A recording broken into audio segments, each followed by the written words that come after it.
हर पीर से जुमे अपना पसंदीदा शो न्यूज़ वाइज यूट्यूब पर देखने के लिए डॉन न्यूज़ के ऑफिशियल चैनल पर आएं और सब्सक्राइब करना मत भूलें, बेल आइकॉन को प्रेस करें।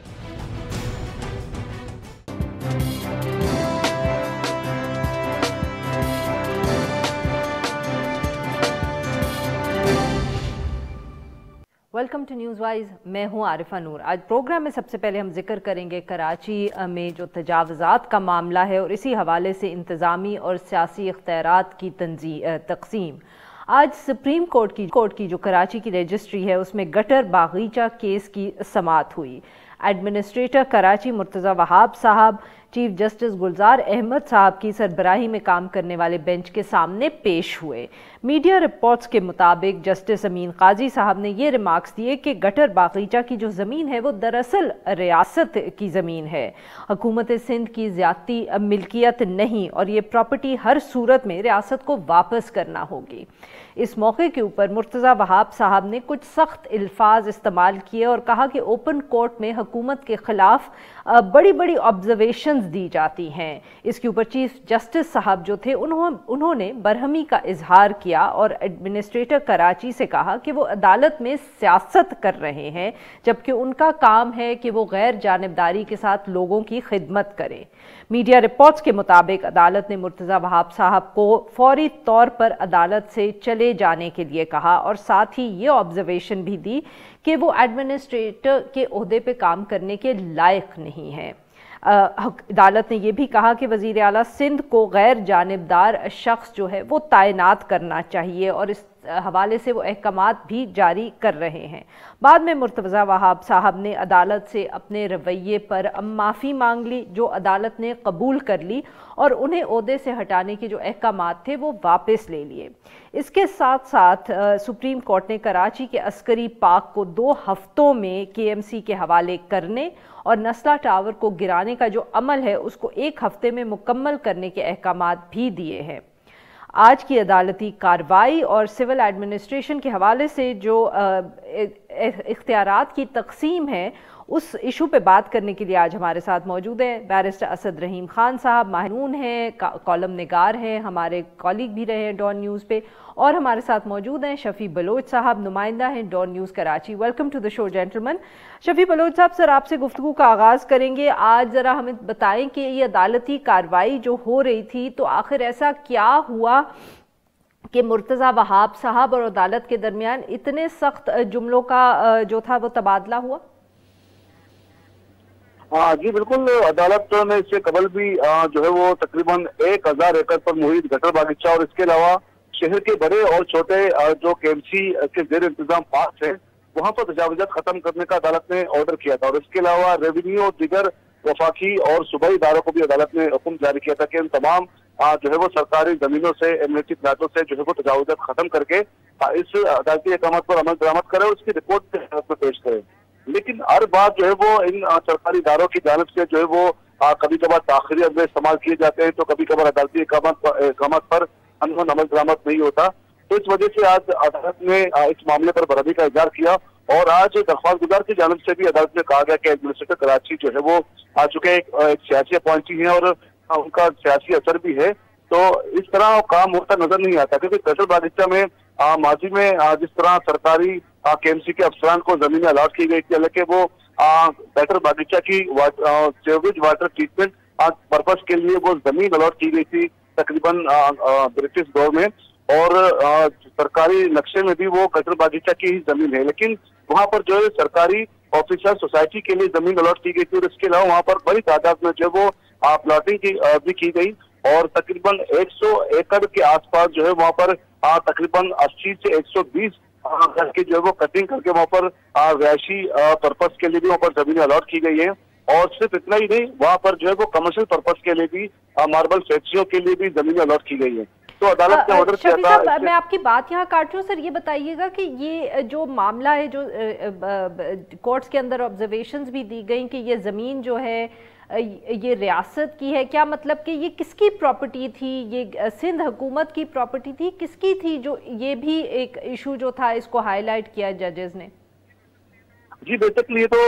KMC की जमीन थी, क्योंकि वाटर एंड सीवरेज पर्पस के लिए ये प्लाट अलाट की गई थी। तकरीबन 1000 गज तो ये वाटर सीवरेज के लिए प्लाट अलग अलाट की गई थी, और इसके अलावा सराउंडिंग एरिया में भी जो है वो पार्क की जमीन थी। लेकिन अदालत ने कहा था कि जिस इदारे की जमीन है वो इदारा जो है वो इतना बाख्तियार नहीं कि उस सरकारी जमीन को किसी इंडिविजुअल्स को अलाट करे। जो केस यहाँ पर देखा जा रहा है कि अफसरान के लिए हाउसिंग सोसाइटी यहाँ पर बाकायदा अप्रूव की गई थी साबिक मेयर कराची फारूक सत्तार के दौर में, और उसके बाद भी ये सिलसिला जारी रहा। सरकारी अफसरान के लिए हाउसिंग सोसाइटी का काम तो कुछ हद तक रुक गया, लेकिन उसके अलावा जो है रिहायशी पर्पज के लिए फिर वहाँ पर चाइना कटिंग की गई, और इसके अलावा कमर्शियल एक्टिविटीज भी वहाँ पर शुरू की गई, मार्बल फैक्ट्रियों को जमीनें अलाट की गई। तो इसको देखते हुए चीफ जस्टिस ने रिमार्क्स में कहा कि कोई भी सरकारी ऑफिसर मिजाज नहीं कि वो कोई सरकारी जमीन को किसी इंडिविजुअल्स को अलाट करे, और ना ही किसी सरकारी ऑफिसर को वो जमीन अलाट की जा सकती है। खासकर अगर वो पार्क की जमीन हो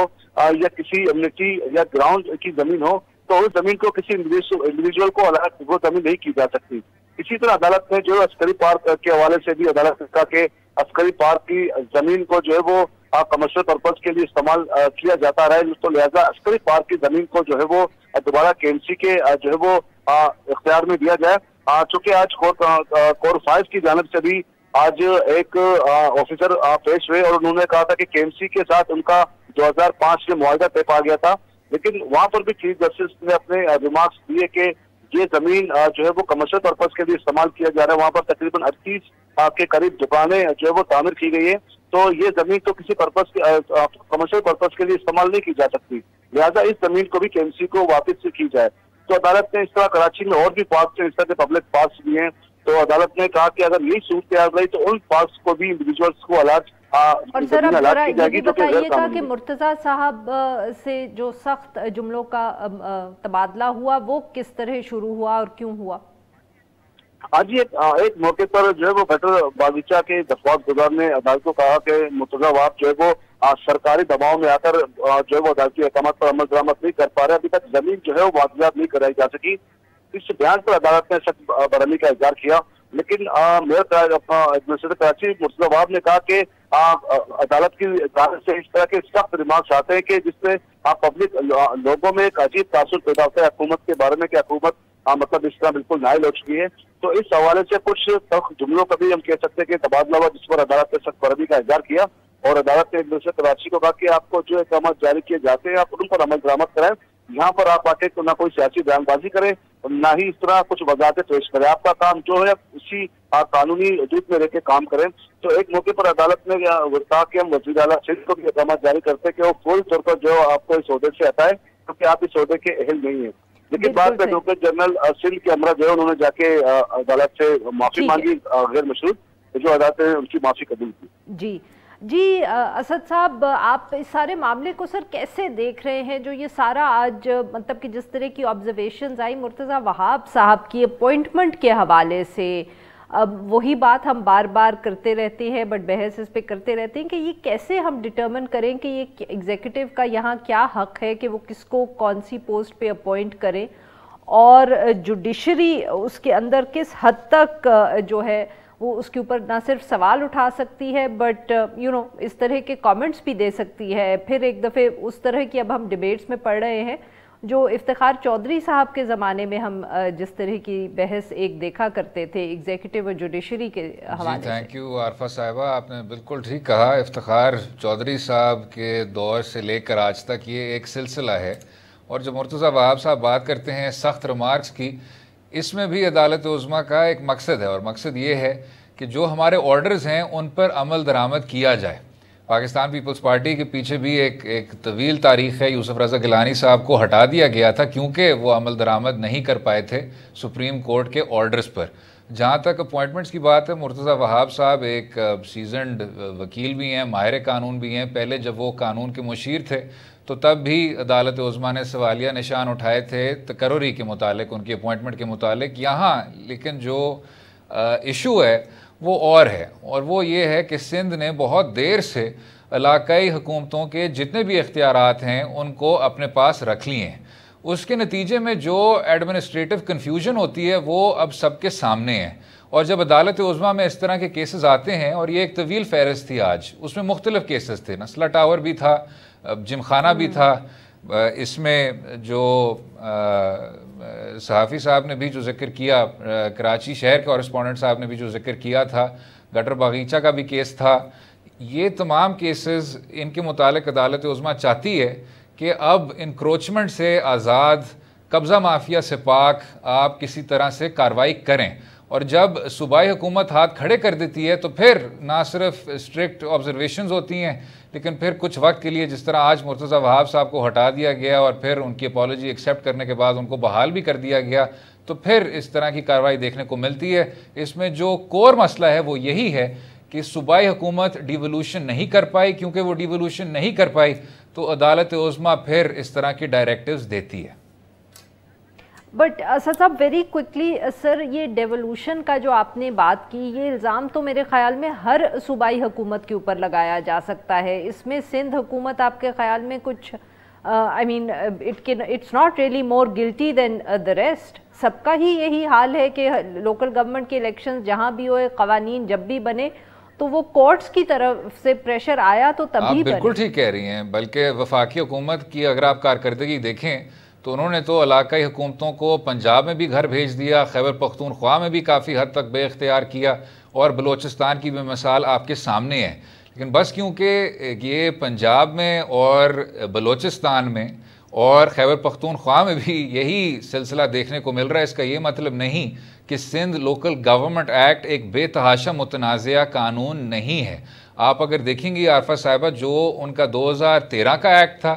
اس سے لے کر 2021 کا ایکٹ, یہ ایک تسلسل ہے. اور وہ اگر آپ لسٹ بھی نکالیں گی, شہر کے جو سب سے اہم عہدوں کی تعیناتیاں ہیں, بلکہ میرے سامنے ہے budget, by laws, tax proposal, audit, building control, master planning, پانی, سورج, ویسٹ مینجمنٹ, یہ تمام اختیارات صوبائی حکومت نے اپنے آپ کو ہی سونپ دیے ہیں. تو پیچھے علاقائی حکومتوں کا کیا اختیار رہا؟ ایک تو یہ بات. جو دوسری بات ہے عارفہ صاحبہ وہ یہ ہے کہ سندھ کا جو مسئلہ ہے وہ تھوڑا سا مختلف ہے. اس کا یہ مطلب نہیں کہ پی ٹی آئی حکومت کم قصوروار ہے یا بزدار حکومت کم قصوروار ہے, وہ اتنے ہی قصوروار ہیں, اس کو آن ریکارڈ کہنا چاہیے. لیکن کیونکہ کراچی شہر بہت, اس کے جو مسائل ہیں وہ کئی زیادہ پیچیدہ ہیں, منصوبہ بندی کے جو مسائل ہیں کئی زیادہ پیچیدہ ہیں, جو ڈیولوشن اور جو تمام ادارے ہیں ان کے جو آپس تعلقات ہیں وہ کئی زیادہ کمپلیکیٹڈ ہیں. کراچی کیونکہ اتنا زیادہ اہم شہر ہے, اس میں ڈیولوشن کئی زیادہ اہم ہے, اور کیونکہ سندھ حکومت نے تمام اختیارات اپنے پاس ہی ایک طرح سے سنبھال لی ہیں,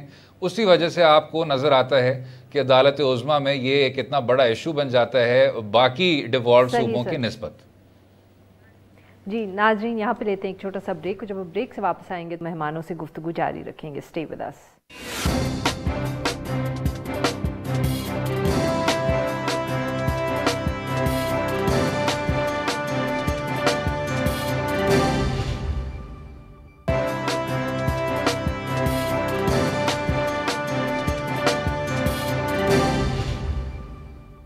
ویلکم بیک ناظرین. ہم گفتگو کریں شفیع بلوچ صاحب سے اور بیرسٹر اسد رحیم خان صاحب سے, اور ہم بات کر رہے ہیں جو آج سپریم کورٹ کی پروسیڈنگز ہوئی. مرتضیٰ وہاب صاحب موجود تھے اور وہاں جو ان کی ہم کہہ سکتے ہیں سخت جملوں کا تبادلہ ہوا ججز کے ساتھ. جی شفیع بلوچ صاحب, یہ جو اسد رحیم صاحب بات کر رہے تھے اور وہاں بھی کہ یہ جو کیس ہے انکروچمنٹس کے حوالے سے سپریم کورٹ کافی عرصے سے اس کو سن رہا ہے, کیا مرتضیٰ وہاب صاحب کے پاس سچ مچ اختیارات ہیں کہ وہ ان ایشوز کے بارے میں کچھ کر سکتے ہیں,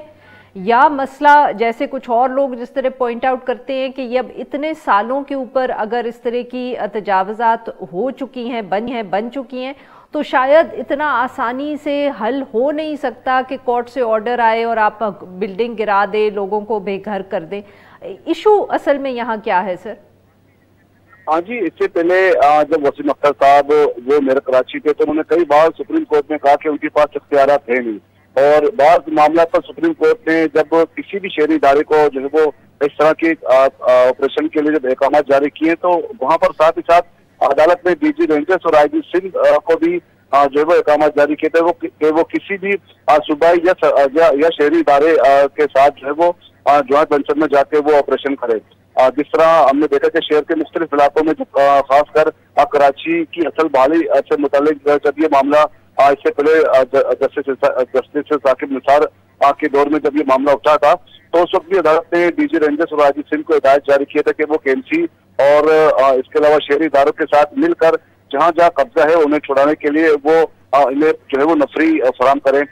तो चूंकि मौजूदा जो एडमिनिस्ट्रेटर कराची वो तो उनका ताल्लुक पीपल्स पार्टी से है और वो वजीर आला सिंध के साथ मिलकर जो है वो जो काम वो जॉइंट वेंचर में कर सकते हैं। लेकिन इससे पहले जो वसीम अख्तर साहब थे या जो ढांचा बना हुआ है लोकल गवर्नमेंट का उसमें तमाम इख्तियारात अपोजिशन जमातों का ये दावा के तमाम इख्तियारात जो है सूबाई हुकूमत ने अपने पास रखे हैं। जो इख्तियारात पहले लोकल गवर्नमेंट के पास जो है वो साबिक सदर परवेज मुशर्रफ के दौर में थे या उससे पहले जो लोकल गवर्नमेंट के पास जो इख्तियारात थे वो अब मौजूदा दौर में नजर नहीं आते। तो यही वजह के बाद जो है वो केएमसी और इस तरह के शहरी इदारों का ये जो है वो उनका शिकवा है कि उनके पास न तो इख्तियारात है न उनके पास इस तरह के फंड देखे वो बड़े लेवल पे कोई काम कर सकते हैं। क्योंकि पूरी दुनिया में तो जो लोकल गवर्नमेंट चाहती है कि वो शहर की डेवलपमेंट में जो वो बाकायदा अपना किरदार अदा करते हैं। असद साहब यही फिर मसला जैसे सर आपने पहले भी जिक्र किया था और अब भी कुछ इस तरह की तनकीद होती है कि इस तरह की जो तजावज़ात हैं या प्लान्स की अगर कोई खिलाफ वर्जी हुई है सर तो ये एक इतना आसान एडमिनिस्ट्रेटिव मसला नहीं है कि वो सुप्रीम कोर्ट के ऑर्डर्स से उसका हल निकाला जाए। क्या यहाँ भी अब हमें इसको इस तरह देखने की ज़रूरत है और क्या सुप्रीम कोर्ट को भी इसको इस तरह देखने की ज़रूरत है? देखिए जी, अदालत उज़्मा के सामने एक पिटिशन है और ये वो कराची शहर के लोग हैं, वो मुतासिर शहरी हैं जो कि तब से कह रहे हैं कि जी हमें कब्ज़ा माफिया से महफूज करें और हमें किसी तरह से हमारी तहफ़्फ़ुज़ करें। तो अदालत उज़्मा जब इनकी बुनियादी हुकूक सामने रखती है तो ये भी सोचना होगा कि आपने you have to cut through the law और आपने किसी तरह से एक हल निकालना होगा। आप बग़ैर किसी शक के इसमें इंतज़ामिया का किरदार है, लेकिन आम तौर पे हम कहते हैं कि जी यहाँ कानून नहीं है और जब कानून होता है तो उसकी इम्प्लीमेंटेशन नहीं होती। लेकिन यहाँ कानून साजी की अशद ज़रूरत है। जो सिंध लोकल गवर्नमेंट एक्ट है 2021 का, और ये पिछले सेगमेंट में भी यही बात। बट असद साहब I play the devil's advocate here and से कि सर अगर हम लोकल गवर्नमेंट का एक अच्छा कानून बना भी लें तो उससे सर ये सारे मसाइल तो हल नहीं होंगे। जैसे कि नस्ला टावर के केस में भी बहुत ये तनकीद हुई या बहस हुई कि वो जो लोग जो वहाँ रह रहे थे उनका क्या कसूर था, जिन्होंने सेविंग्स लगाई होंगी, एक रिहाइश की जगह खरीदी और उसके बाद कुछ सालों के पता चला कि वो लीगल नहीं थी तो उसको गिरा दिया गया। नहीं जी, वो तो बिल्कुल एक मुख्तलिफ इशू है, आप बिल्कुल ठीक कह रही हैं उस पर। बल्कि जो मसला है वो और है। वो मसला ये है, and with the permission of your channel, कि अगर आप इस तरह का फ़ैसला देंगे और नस्ला टावर में इतने ज़्यादा लोग फिर मुतासर होंगे, बगैर किसी शक के अदालत उज़्मा का डेक्लेरेशन है, तमाम पाकिस्तान के शहरियों को उसका एहतराम करना चाहिए, उस पर अमल दरामद होना चाहिए और उस पर अमल दरामद हुआ भी। डेमोलेशन भी जारी है, उन्होंने उसकी कंप्लायंस भी दिखाई। लेकिन अगर आपने ये मिसाल इधर फॉलो करनी है तो बहरिया टाउन कराची, जिसके मुतालिक जस्टिस एजाज अफजल खान साहब का एक लैंडमार्क फैसला आया है फॉरेस्ट लैंड के मुतालिक, इस्लामाबाद के मुतालिक, कराची शहर के मुतालिक, यहाँ मलिया डेवलपमेंट अथॉरिटी को किस तरह से करप्ट किया गया था, किस तरह से आपने एक रियल इस्टेट डेवलपर के कहने पे तमाम सरकारी अथॉरिटीज़ को बिल्कुल बेख्तियार कर दिया था और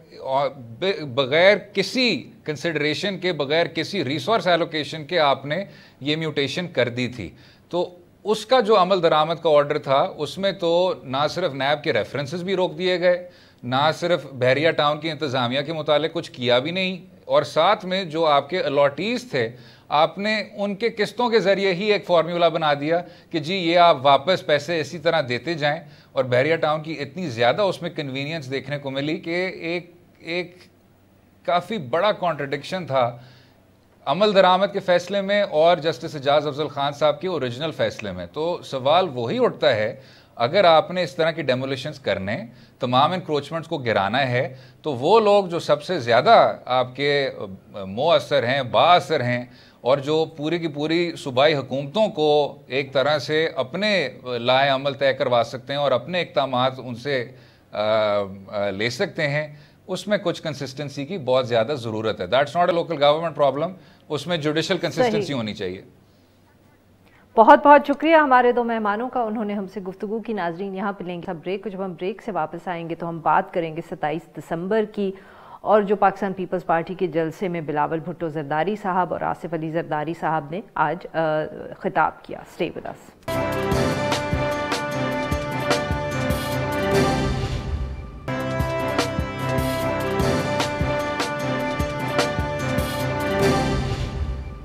वेलकम बैक। प्रोग्राम के इस हिस्से में हम जिक्र करेंगे बिलावल भुट्टो जरदारी साहब का जो ताज़ा तरीन ऐलान हम कह सकते हैं सामने आया है, और साथ में आसिफ अली जरदारी साहब का भी, जिन्होंने कुछ रोज़ पहले तो एक सियासी फॉर्मूले का जिक्र किया था, मगर आज जब उन्होंने गुफ्तगू की तो उसका कोई जिक्र नहीं किया। साबिक वज़ीर आज़म बेनज़ीर भुट्टो साहिबा की 14वीं बरसी के मौके पर जो खिताब किया बिलावल भुट्टो जरदारी साहब ने, तो उसमें उन्होंने पीपल्स पार्टी को पंजाब में दोबारा मजबूत करने की और उसको बेस बनाने का ऐलान किया। बिलावल भुट्टो जरदारी साहब के मुताबिक 5 जनवरी से पीपीपी लाहौर में वो पॉलिटिकल बेस बनाने का जो अमल है उसका आगाज़ करेंगे, और पार्टी कारकुनों को उन्होंने तैयारी का कहा। इसके साथ साथ बिलावल ने ये भी कहा कि उनको किसी किस्म की भी कोई डील नहीं चाहिए, ना इसकी ज़रूरत है। ये जो बयान बिलावल भुट्टो जरदारी साहब का है, ये कुछ मुख्तलिफ लग रहा है उस बात से जो गुज़िश्ता हफ्ते आसिफ अली जरदारी साहब ने की, जब उन्होंने ये दावा किया कि उनको कहा जा रहा है कि एक नया सियासी फार्मूला जो है वो बनाएं, मगर जरदारी साहब ने कहा कि उनकी शर्त ये है कि पहले पीटीआई की हुकूमत को घर भेजा जाए और उसके बाद फिर मुज़ाकरात किए जाएं। आसिफ जरदारी साहब ने भी आज गड़ी खुदाबख्श में एक मुख्तसर खिताब तो ज़रूर किया, मगर उन्होंने कोई जिक्र नहीं किया जो उनका पहला खिताब था, जिसमें बहुत आजकल बहस भी चल रही है। और दूसरी अहम बात यह है कि सवेरे तक तो यही इत्तला थी कि आसिफ अली जरदारी साहब आज इस मौके पे नहीं मौजूद होंगे, वो इस्लामाबाद में होंगे, मगर फिर वो आखिरी मिनट पर वहाँ पहुँच भी गए। सारे मामले पे गुफ्तगू करने के लिए आज हमारे साथ मौजूद अली काजी साहब, ये एक सीनियर तज्जियाकार हैं। Welcome to the show sir. जी अली काजी साहब, सर सबसे पहले तो ये जो आसिफ अली जरदारी साहब का एक अचानक वहाँ पहुँच जाना, जब कल की जो भी इतलात थी और आज सुबह की भी, कि वो तो प्लान ही नहीं कर रहे थे वहाँ आने के लिए। सो पहले उनकी गैर हाजिरी पर भी बहुत कयासराई हो रही थी, क्योंकि बहुत अहम मौका है पाकिस्तान पीपल्स पार्टी के लिए, और फिर अचानक वो वहाँ पहुँच गए। सर आप इसको किस तरह देख रहे हैं? देखिए जी, अब इसकी एग्जैक्ट वजाहत तो खुद पीपल्स पार्टी वाले कर सकेंगे, लेकिन जो उनके सर्कल से बात, दो मुख्तलिफ बातें आ रही हैं। एक कहा जा रहा है कि कुछ सिक्योरिटी इश्यूज थे, और दूसरा ये कहा जा रहा है कि शायद कुछ एंगेजमेंट्स थी इस्लामाबाद में आसिफ साहब की, जो फिर लास्ट मिनट पर वो मटेरियलाइज नहीं हो सकी, तो फिर उन्होंने लास्ट मिनट पर फैसला किया कि वो इस जलसे में शरीक हो जाएं। लेकिन आसिफ साहब की, जैसा आपने भी अपने इंट्रो में कहा, आसिफ साहब की सारी आज की मुख्तसर में खाली 2-2.5 मिनट की तकरीर थी, उसमें उन्होंने कुछ भी जो पिछले दिनों ने नवाबशाह में बयान दिया था फार्मूला दूसरे मामलात पर, वो उसमें से किसी का उन्होंने दोबारा इजहार नहीं किया, क्योंकि खुद अस्करी जरिए ने उस ऐसे किसी इनके दावा की तरदीद भी मीडिया में की थी। लेकिन बात यह है कि ये जो माफ करिएगा सर, आपकी बात यहाँ काट रही हूँ, क्योंकि वो जो नवाबशाह में भी बयान था आसिफ अली जरदारी साहब का, वो क्लियरली पार्टी ने खुद फैसला करके ही लीक किया होगा, बिकॉज वो कोई ऐसी तकरीब लग नहीं रही थी, ना वो फुटेज ऐसी थी कि वो किसी ने बहुत कोई मीडिया के वहाँ लोग मौजूद हों और उस तरह बनाई गई हो। तो क्लियरली उन्होंने लीक की, और आप ये कह रहे हैं कि क्योंकि उसकी तरदीद आई तो इसलिए आसिफ अली जरदारी साहब अब जरा उस पर बात नहीं करना चाह रहे। नहीं, मैं ये समझता हूँ, अगर आप उनकी उस तकरीर पे मेरा कमेंट चाहेंगे, मैं समझता हूँ कि वो जो जिक्र आसिफ साहब, वैसे तो ही इज नोन कि वो अपनी कार्ड्स अपनी छाती के साथ लगा के रखते हैं और वो बातें आउट नहीं, तो इन्होंने ये, आई एग्री विथ यू, कि उन्होंने जब इस अपनी वीडियो को खुद ही बाहर निकाला तो वो ये चाह रहे होंगे कि ये बात बाहर जाए, वरना कारकुनों के बीच में बैठकर ऐसी बात करने का कोई रीजन नहीं था। लेकिन मेरा अपना ख्याल है कि ये जो भी बात थी ये पुरानी थी। अच्छा। और आसिफ साहब फिर एक दफा से वो जो भी मामलात हो रहे थे उसको उन्होंने छेड़ कर देखना चाहा कि कोई दोबारा से इस पर कोई पॉजिटिव रिस्पांस आ जाए। لیکن مجھے نہیں لگ رہا کہ اس وقت جو چونکہ سارا معاملہ اب جو رکا ہوا ہے وہ پنجاب کی طرف ہی ہے، اور جیسے آج بلاول صاحب نے بھی کہا کہ وہ بیس بنائیں گے، وہاں بیٹھیں گے، آصف صاحب نے بھی کچھ دن پہلے کہا تھا کہ خیمے ہم ادھر گاڑ دیں گے لاہور میں، تو وہ پنجاب میں جو یہ توقع ہو رہی ہے کہ جو پی ٹی آئی کی جو یہ ساری پرفارمنس اور یہ سارے معاملات اس کی وجہ سے اچھا سر، تو یہ بتائیے گا، معاف کریے گا آپ کی بات کاٹ رہی ہوں، کہ کیا پاکستان تحریک انصاف کی اگر حکومت کمزور بھی پڑ رہی ہے تو کیا لگتا ہے آپ کو کہ پاکستان پیپلز پارٹی کے لیے وہاں کوئی پاپولر اور الیکٹورل لیول پہ سپیس کریٹ ہو سکتی ہے جس طرح کے دعوے کر رہے ہیں بلاول صاحب اور آصف علی زرداری صاحب؟ لیکن اپنی طرف سے سمپل ہے، ایک نواز لیگ پرو نواز ووٹ ہے اور ایک اینٹی نواز ووٹ ہے، تو پرو نواز تو اس وقت انٹیکٹ نظر آتا ہے نواز شریف کے ساتھ، جو اینٹی نواز تھا اور جو نیا ایک ووٹ بینک عمران خان نے کریٹ کیا تھا، جو پہلے ایک ڈی پولیٹیسائز ایک کلاس تھی، اس کو اس نے پالیٹکس میں عمران خان نے لایا تھا، تو وہ جو ساری پرفارمنس اور اس کے بعد وہ ادھر جو مایوسی ہے، تو اس جو اینٹی نواز ووٹ بینک ہے اب اس پر ہی سبھی کوشش کریں گے کہ وہ جو ویکیوم کریٹ ہو رہا ہے جو اینٹی نواز ووٹ پہ، اس میں اپنی کوئی وہ گرپ بنا سکیں۔ اس میں ظاہر پیپلز پارٹی بھی کوشش کر رہی ہے، لیکن جو عمران خان کا جو ڈائی ہارٹ ووٹ بینک تھا جہاں ویکیوم کریٹ ہو رہا ہے، آئی ڈاؤٹ کہ وہ کیو لیگ یا تحریک لبیک یا یہ دوسری جو پیپلز پارٹی ہے، جو دوسرے پارٹیز جا رہی ہیں، ان کی طرف وہ رخ کر سکے گا۔ لیکن بہرحال یہ لوگ کوشش یہی کریں گے کہ جو اینٹی، جیسے ہم نے NA 133 میں بھی دیکھا لاہور میں، کہ چونکہ پی ٹی آئی نہیں تھی تو جو اینٹی نواز ووٹ تھا وہ اس میں سے کافی ووٹ پیپلز پارٹی کو ملا۔ وہ الگ بحث ہے کہ جو نواز لیگ والے الزام لگا رہے ہیں پیپلز پارٹی پر، لیکن اگر ہم ایک فیس آف اٹ پہ دیکھیں تو یہ تو سندھ میں بھی ہے کہ ایک پرو پی پی ووٹ ہے، ایک اینٹی پی پی ووٹ ہے، ایسے پنجاب میں ایک پرو نواز ووٹ ہے اور ایک اینٹی نواز ووٹ ہے، تو جو anti Nawaz Sharif vote but آپ کے خیال میں پاکستان پیپلز پارٹی سنجیدہ ہے پنجاب میں اس دفعے؟ کیونکہ یہ ہم وعدہ پہلے بھی سن چکے ہیں۔ خواہش تو شدید ہے، میں یہ سمجھتا ہوں خواہش پہلے بھی شدید تھی اور اب بھی ہے۔ اس سے ان کو دو فائدے ہوتے ہیں، ایک فائدہ تو یہ ہوتا ہے کہ اگر وہ دیکھتے ہیں کہ پی ٹی آئی کی جگہ خالی ہو رہی ہے تو وہ اپنے آپ کو ایک ایفرٹ کرنا چاہتے ہیں۔ دوسرا ان کو اس سے سندھ میں فائدہ یہ ہوتا ہے کہ جو سندھ کے چھوٹے چھوٹے جو ووٹ بینک رکھنے والے چھوٹے چھوٹے وڈیرے ہیں یا دوسرے ہیں، ان کو بھی یہ لگتا ہے کہ شاید یہ پارٹی جو ہے وہ بہت صحیح، بالکل صحیح۔ تھینک یو ویری مچ سر، آپ نے ہم سے بات کی۔ ناظرین یہاں پہ لیں گے ایک چھوٹے کو، جو ہم بریک سے واپس آئیں گے تو ہم بات کریں گے جو آج حکومت کی طرف سے نیشنل سیکیورٹی پالیسی پر ایک اعلان سامنے آیا ہے۔ اسٹے ود اس۔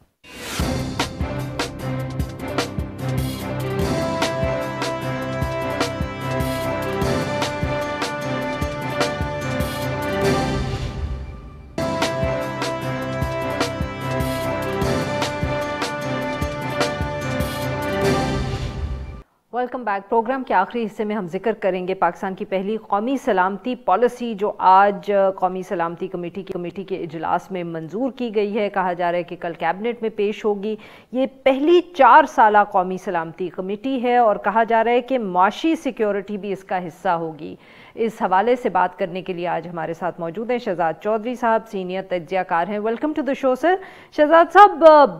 کہا جا رہا ہے کہ پہلی جو قومی سیکیورٹی پالیسی ہے اس کو ترتیب دیا گیا ہے، سر آپ کس طرح اس کو دیکھ رہے ہیں اور آپ کے خیال میں یہ نیشنل ایکشن پلان سے کس طرح مختلف ہے؟ بیسیکلی دیکھیے، سیکیورٹی پالیسیز تو فارملی ہمارے ہاں بنتی ہی رہی ہیں، یہ ایک کورس آف اسٹڈی ہے، اس پہ بہت سارا کام ہو چکا ہے، ہمارے تھنک ٹینکس میں ہو چکا ہے، ہمارے انسٹیٹیوشنز میں ہو چکا ہے، لیکن ایک نیشنل سیکیورٹی پالیسی کو تشکیل دینا گورنمنٹ کی سطح پہ، پھر اس کو سیکیورٹی کمیٹی جو نیشنل سیکیورٹی کمیٹی ہے اس کے تھرو اپروو کرانا، پھر کیبنٹ کے پاس جانا، اور ہوپ فلی اس کے بعد اگلا قدم ہوگا کہ اس کو پارلیمنٹ میں ڈبیٹ کیا جائے۔ تو یہ، لیکن اس میں یہ نہیں سمجھنا چاہیے کہ اس میں کوئی بہت بڑی تبدیلیاں آئیں گی۔ کچھ تبدیلیاں آنی چاہیے۔ جو تبدیلیاں آ سکتی ہیں پہلے ان کا ذکر کر لیتے ہیں کہ کیا کچھ کیا نیا ہو سکتا تھا یا ہو سکتا ہے۔ پہلی بات تو یہ کہ جو 5th generation warfare, 4th generation warfare, جس میں ٹیرر گروپس کا استعمال ہوتا ہے، جس میں یہ ارریگولر وارفیئر ہے، اس کے اوپر ہمارا کتنا زور ہے۔ بے شک ہماری افواج وہ لڑ بھی چکی، لیکن کیا اس کو اب ہم نے फॉर्मली प्रिस्क्राइब कर दिया कि हमारे मिशन का एक हिस्सा हुआ करेगा कि हम अपनी अफवाज को तैयार करेंगे रेगुलर वॉरफेयर के लिए, नंबर 1। नंबर 2, उसके अंदर और एलिमेंट्स हैं। मिसाल के तौर पे वॉरफेयर तब्दील हो रहा है, साइबर वॉरफेयर के ऊपर कितना जोर है, क्या स्पेस में भी हम जाना चाहते हैं, या अभी फिलहाल हमारी पॉलिसी ये है कि स्पेस फॉर पीस होना चाहिए। अच्छा, ये डेफिनेशंस बहुत जरूरी हैं। फिर उसके बाद जो टिपिकल आज तक जो रहा है नेशनल सिक्योरिटी पॉलिसी का जो फॉर्मेट, उसमें ट्रेडिशनल सिक्योरिटी और नॉन ट्रेडिशनल सिक्योरिटी है। नॉन ट्रेडिशनल सिक्योरिटी में एक इकोनॉमिक सिक्योरिटी है या पॉलिसी है, फिर उसके बाद एनर्जी सिक्योरिटी है, फूड सिक्योरिटी है, जॉब सिक्योरिटी है, यानी ये तमाम वो चीजें जो कि सोसाइटी को और इकोनॉमी को लिंक करती हैं। इन तमाम का एक जिम्मेदारी एक हुकूमत अपने सिर लेती है, लेकिन ये चीजें पहले से भी हैं, हमारी पॉलिसीज का हिस्सा हैं, वो कि इस तरीके से नेशनल सिक्योरिटी कॉन्टेक्स्ट में इनको बयान गवर्नमेंट के लेवल पे बहुत कम किया जाता है। दूसरी बात ट्रेडिशनल सिक्योरिटी की आ गई, अफवाज पाकिस्तान है, उनका एक रोल है, उनको अपना काम करना है, मिलिट्री स्ट्रैटेजी इससे डिराइव होती है, उस स्ट्रैटेजी के बाद फिर टैक्टिक्स और प्रोफेशनल आर्ट डिराइव होता है इन तमाम चीज़ों से। लेकिन क्या हम ये कहने जा रहे हैं कि अब से चूंकि इकोनॉमिक सिक्योरिटी हमारी ज़्यादा बड़ी तरजीह बन गई है, तो कुछ हिस्सा डिफेंस बजट का हम कम करेंगे और वो हिस्सा अब हम इकोनॉमिक सिक्योरिटी की तरफ लगाएंगे? क्या ये इसमें से निकलेगा? मेरा नहीं ख्याल निकल सकता है, मेरा नहीं ख्याल ये निकल सकता है। उसकी वजह ये है कि जो मिशन, जब तक आपका जो फॉरेन पॉलिसी है, जो आपकी डिफेंस पॉलिसी है, जो आपके अहदाफ हैं जिसके अंदर integrity of the country, security of the country involve है, अगर वो वही है, कश्मीर का मसला हल नहीं किया आपने सिक्योरिटी पॉलिसी के अंदर, आपने अफगानिस्तान के बारे में भी बहुत क्लियर अपनी राय नहीं दी, आपको ईरान का नहीं पता, तो आपको इन अफवाज पाकिस्तान को बाहर सूरत उसी तरीके से रखना पड़ेगा जैसे आज तक आपने रखा। अगर आप ये कह रहे हैं सही सर, वेरी क्विकली ये बताइएगा, जो आपने कहा कि ये हमेशा हमारी पॉलिसी होती थी, तो ये क्या इस दफे कैबिनेट फिर इसको पेश करना, that is the new thing, not the policy itself? जी वही मैं कह रहा हूँ ना, देखिए हर गवर्नमेंट इकोनॉमी को रन करती है, हर गवर्नमेंट की जिम्मेदारी होती है सोसाइटी के मामला को लेकर आगे चले। दो चीजें हैं ना, नेशन और सिक्योरिटी, नेशन और स्टेट। तो रियासत की जो जिम्मेदारी है वो तो आपकी कन्वेंशनल सिक्योरिटी या ट्रेडिशनल सिक्योरिटी लुक आफ्टर करती है, जो आपका जो माशरा है उसको नॉन ट्रेडिशनल सिक्योरिटी ने लुक आफ्टर करना है। तो ये हिस्सा तो हमेशा से हर हुकूमत का इसमें अमल दखल रहा है, उसने रियासत को भी लुक आफ्टर करना है, उसने माशरे को भी लुक आफ्टर करना है। इकोनॉमी कैसे क्रिएट करेगा, उसमें जॉब्स कैसे बढ़ेंगी, लोगों का रोजगार कैसे होगा, खाना मिल रहा है नहीं मिल रहा, रहाइश की जगह है या नहीं, यही चीजें हैं जो कि इंसान आम आदमी तक ये चीजें पहुंचती हैं। तो बहरहाल इनका लिखा जाना, इनका वहां पे डिस्कस होना और फिर उसके बाद इनका, लेकिन हर पॉलिसी का मतलब होता है एलोकेशन ऑफ रिसोर्स, यानी अब हमने पॉलिसी बना दी, अब हम इसके लिए रिसोर्स को एलोकेट करेंगे, रिसोर्स एलोकेट करने के बाद स्ट्रेटजी बनेगी, स्ट्रेटजी के बाद इम्प्लीमेंटेशन आएगी। तो क्या इस सिक्योरिटी का सिर्फ वो किताब की हद तक है, या ये जो बाकी चार अवामिल हैं ये भी इसमें शामिल होंगे, तभी जाके किसी सिक्योरिटी पॉलिसी या किसी भी पॉलिसी की अफादियत का पता लगता है। बहुत बहुत सर, आपने हमसे बात की। नाज़रीन, आज के लिए बस इतना ही। We'll be back tomorrow at the same time.